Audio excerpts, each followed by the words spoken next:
There's a level of just lived in relationship in that situation, that scenario that you guys get to play out, and the emotions go very high and low, but it's almost like you forget that they're vampires,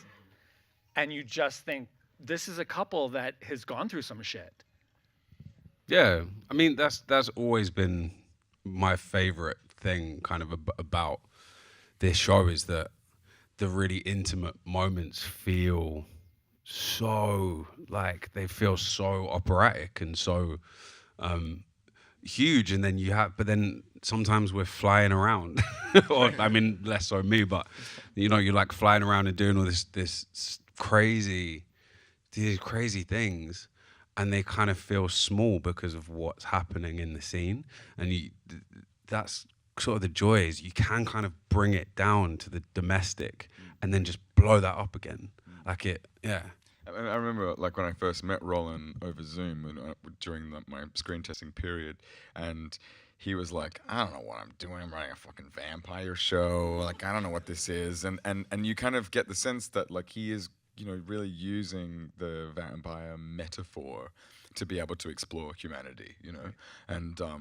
so yeah, at times you do forget that they are vampires, but the fact that they are vampires means that we can operate at a more operatic scale, which is so much fun as an actor, because it's kind of like they can do things that you wouldn't really believe in a regular kind of television show, which allows us to explore like more extreme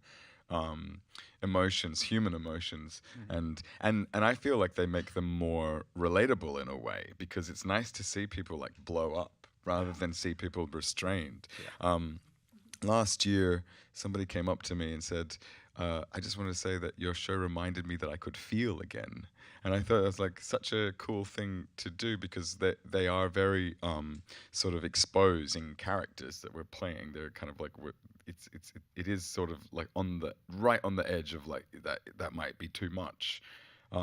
but to be able to do that means that you can watch somebody else, which is a lot of what this season is about, is that you can watch somebody else kind of like dance along the edge of failing, dance along the edge of going that, like, and cringing, and feels like that you can also do that, so that you're not feeling restrained yourself. Yeah.